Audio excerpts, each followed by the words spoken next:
Hello, friends, and welcome to Pathologic, Volume 9, Episode 2. Today we are tackling a new puzzle to me called a round trip. It looks like the rules are a bit more involved than we sometimes have, so we will take extra care today as we take a look at the rules. In a round trip puzzle, we draw a loop through the centers of some cells so that each number outside the grid represents the number of cells used by the first line segment traveling within the corresponding row or column from the direction of the clue. A lot of words there. Okay, so drawing a loop, first off, we are going horizontally and vertically only, and it says some cells, so we don't have to use all the cells in the grid. We can skip some. And this is a loop that may cross over itself, it appears. I think we're getting to that in the later rule. And the numbers outside the grid, so this 3, for example, looks at the row that it's in and says the first time we are traveling horizontally within that row, we are going to have a segment that touches 3 cells. Now, genres are inconsistent in whether they are talking about lengths or numbers of cells, so this is important to keep in mind. In this puzzle, they're referring to number of cells, 1, 2, 3, not the length, which is 1, 2 in this case. So 3 means 3 cells. And in this example, we have from this side, we see 1, 2, 3 cells is the first one seen here. But from the bottom, the first one seen is this segment here that is 2 cells. 2 perpendicular line segments may intersect each other, but not turn at their intersection or otherwise overlap. So that is telling us that when we have these intersections, they both cross each other. They're not going in and turning at 90 degrees. That isn't two bends. That's always 2 straight line segments when that happens. Those are the rules of a round trip, so it's time to solve a puzzle. Today's round trip was set by Eric Fox. From my time looking at the example, I noticed that one of the things that we want to pay attention to is opposing numbers that are different. They give us more information. So this 3, 3 is super ambiguous because we don't know if those are talking about the same stretch or not. But this 5, 2, on the other hand, we know for sure that we have 5 cells in a row on this side and 2 cells in a row on this side. And this is a 7 by 7 puzzle, so that accounts for everything. So in fact, we know that there are 5 cells in that stretch and 2 cells in that stretch, and they don't connect. That's going to happen again here in the other direction. And then we have 4, 2, which isn't quite as strong. We'll come back to that in a second, because I think it's worth looking at this 5 first, because we don't know if there's more stretches than just this 5, but we know the 5 comes first. So it could be 1, 2, 3, 4, 5, these first 5 cells. And at worst, it could be 5 cells ending here. And no matter how we do that, these 3 center cells are part of that stretch. And because of that, we can conclude we can do the same thing with the 4, 2. So let's pack this as far to the left as possible. We'd have 1, 2, 1, 2, 3, 4. The 4 would include this cell. And if we slid it over as far as we could the other direction, we get 1, 2, 3, 4. These 3 are part of the 4, regardless of what we do there. Same logic going vertically with these 5s. 1, 2, 3, 4, 5. 1, 2, 3, 4, 5. These 3 are in common no matter what. And the same thing here. That has given us some T intersections, which are not allowed. So as soon as we have a T, we're going to be able to make it a 4-way intersection so that it is allowed. And that has told us that this 4 is, in fact, the first 4 cells. And it actually tells us where the 2 is as well, because we can't start here or we'd make a T intersection we couldn't resolve. So the 2 is those two. So these are done. I'm going to mark the done clues with a little X on the outside so that it is easier to see what clues we still have to work with.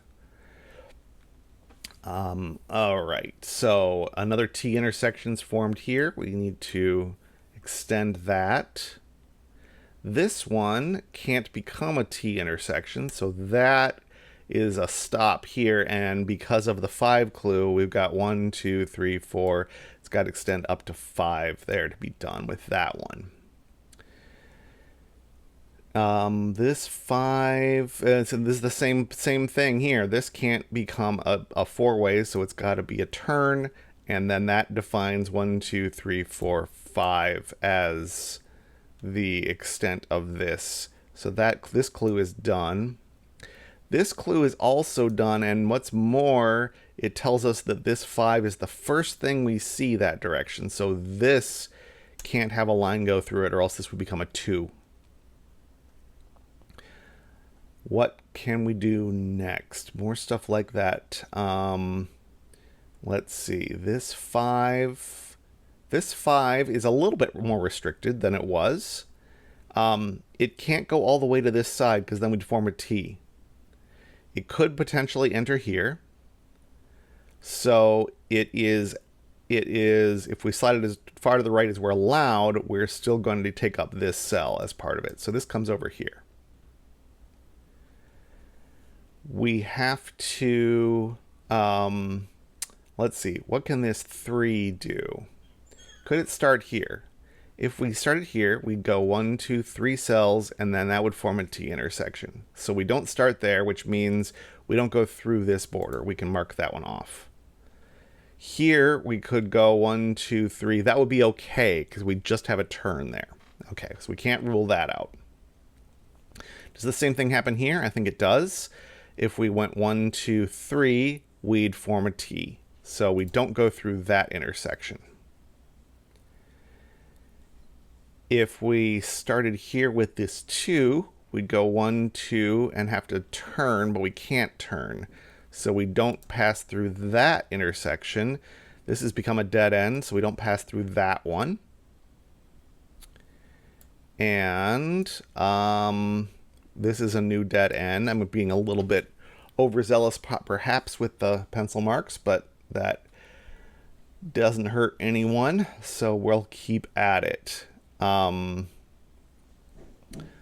see, 2. This 2 can't be these 2 or it would form a T. So we don't pass through here. And we can't do these 2 now because that would become a T. So we can't pass through here either. Then, let's see, if this were to go straight, that seems okay at the moment. Where are we going to find our next break in? I feel like it's this area seems the weakest. Let's see, what are the possibilities for this 3? So we looked at this one and we decided that was probably okay. These 3 would be a problem. That could become a T. These 3 would make a T here. And these 3 at the end would break this 2 clue. So the only possibility is the topmost, well, almost topmost, this one right here. 1, 2, 3. That's the only one that works for this 3 clue. Then we have got to turn and keep going through the intersection. We don't keep going here. This has got to turn. And now, because of our 2 clue, we can't turn up here or we'd have 3. So this keeps going straight through. The 2 clue is taken care of by these 2. This has got to turn, obviously. 5 in a row. 1, 2, 3, 4, 5. We've done that. This turns north and is only too big, so it's got to stop. So we've done that clue and that clue. This will have to turn. This can't be a T intersection, so this can't go through either. So this has to turn north.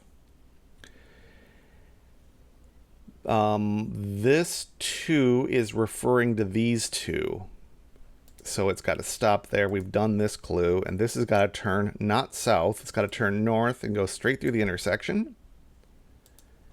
And then we've got 3. This clue, 1, 2, 3, is done.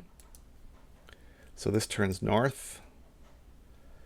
Any clues that aren't done is just this 3, which could be these 3 or could be these 3 still. This 2, it's these 2 or these 2, depending on which way this turns. And then this 2 over here, which is satisfied. It's going to be satisfied no matter what we do. However this turns, it becomes a 2. So those aren't going to be helpful to us anymore. Here we've got to turn and then go north. That's going to be great because that's going to force this to go north.